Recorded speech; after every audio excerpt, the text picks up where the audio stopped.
विश्व प्रसिद्ध चंदनेश्वर चड़क पर्व आज हूँ शेष पर्व पाट पर्व उद्यापन पर्व। यही पर्व रे भक्त मान एकाकार होती अर्थात सकाल सकाळु हाकांड पोखरी स्नान कर बुड़ पकाई आसला मंदिर परिसर में परिक्रमा कर निज भितर माला चंदनी बड़ाबड़ी होती। मु चित्र देखी आगे मंदिर परिसर देखी था जो सब भक्त मैंने अच्छा स्नान कर नील पोखरी हाकांड पोखरी स्नान कर भाईचारा रखापी निज भितर माला पिंधाऊँ चंदन बड़ाबड़ी होती अर्थात दीर्घ 14 दिन धरी चली पर्वर आज पूर्णछेद पड़ा अर्थात आज पाट पर्व शेष पर्व एवं ये शेष पर्व कौन सब नीतिक्रांति रही कौन बाबा स्वतंत्र पर्व रही से नहीं जानापी आम सहित अच्छा मंदिर बड़ पंडा मुख्य पंडा जी अच्छा तपन कुमार पंडा। आज्ञा आज पाट पर्व उद्यापन पर्व दीर्घ 14 दिन धरी लगी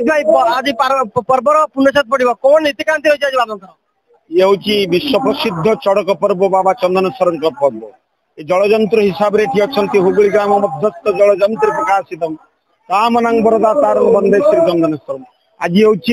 14 दिन धरी चली चड़क पर्वर आज हूँ उद्यापन दिवस पाट पर्व। ये देखुंत समस्त भक्त जो मैंने आसी ओडिशा पश्चिम बंगला बिहार झारखंड भितर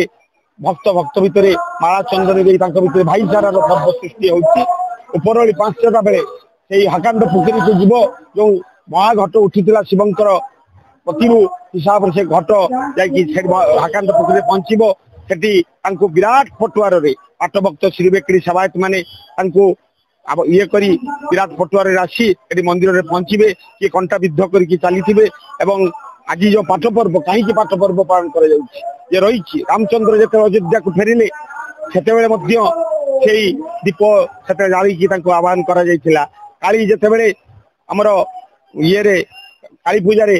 दीप जारी सी तो अंधकार रहा कथा आलो जाड़ी आनी तेणु ये जो 10 लक्ष्मी आनिकी विराट पटुआर आसवे आसला अर्घ प्रदान कर आज परिसमाप्ति हेबो ए सड़क यात्रार आज उद्यापन दिवस केते भक्त एवं भगवान देखुंत आनंद मन में उत्साह जेहेतु आज पाट पर्व सर बाबा चंदनेश्वर समस्त मंगल करेंगे से मंगलमय आशुतोष कलाना एवं आज पाट पर्वर शेष पर्व समस्त आशीष वर्षन करूँ शुणुले मुख्य पंडा पाखर आज पाट पर्वर कौन नीतिक्रांति रही कौन स्वतंत्रता रही पाट पर्व कहीं पालते या सहित आज जो माला चंदनी पर्व रही अर्थात भक्त भक्त भितर माला दौरान चंदन पिंधाऊँ यार महात्म्य कौन आम उपमूर से जो अच्छा बुझता पुना पाखर शुणा प्रतिक्रिया चेष्टा करवा ये माला चंदनी देखुचे आम भक्त भक्त भितर चंदन शुणु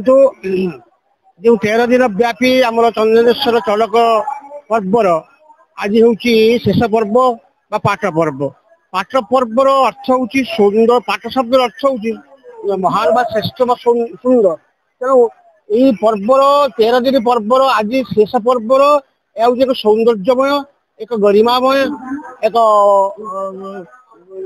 संस्कृतिमय जहाँ कहुए पर्व ता पाट पर्व। जो माला चंदनी दौरान परस्पर मध्य माला चंदनी परस्पर विभिन्न राज्य आसाला भक्त मान पश्चिमबंग बिहार उत्तर प्रदेश झारखंड ओडिशा ये समस्त राज्य आसाला भक्त मान भातृत्व आदान प्रदान करने निमंते माला और चंदन परस्पर मध्य बंधुत्व स्थापन करते जेहेतु ये पाट पर्व तेज समस्त सहित भाईचारा संपर्क रखी मेला आज शेष अंतिम पर्यायर मेला को पालन करते। आज आम श्रीजीव भोर 4टा बेले समस्त नीतिकांति आरंभ करूँ महास्नान और श्रीजीव भेतर शेष पूजा आज चड़क पूजा समापन पर जो दशरथी बर्तमान आम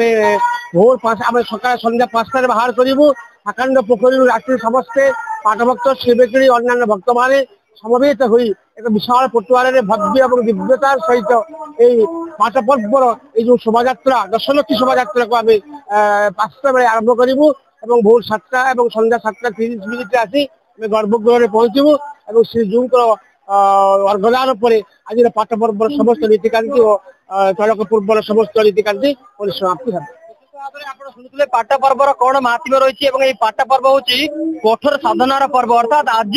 लुहा कंटा को देहरे पड़े मानसिक धारी 2 किलोमीटर चलिए एवं या सहित निया को धरी किसी भक्त बा श्रद्धालु जो मानसिक से आसवे अर्थात बाबा जी जमी कठोर साधना करे सेमिति बर प्राप्ति है बोली से विश्वास रही से विश्वास को लेकिन चली चड़क पर्व एवं जहाँकि आज यही पर्व उद्यापित अर्थात आउ किछि घंटा पर मानसिक भक्त धारी माने हाकांड पोखरी को जीवे सेठारे स्नान करेंगे और देहरे लुहा कंटा विद्ध करी चाली चाली मंदिर परिसर को आसवे और मंदिर परिसर आसला जहाँकि शेष हम यही चड़क पर्व बालेश्वर जिला भोगराई ब्लॉक चंदनेश्वर शैवपीठ सुशांत मंडल कनक न्यूज।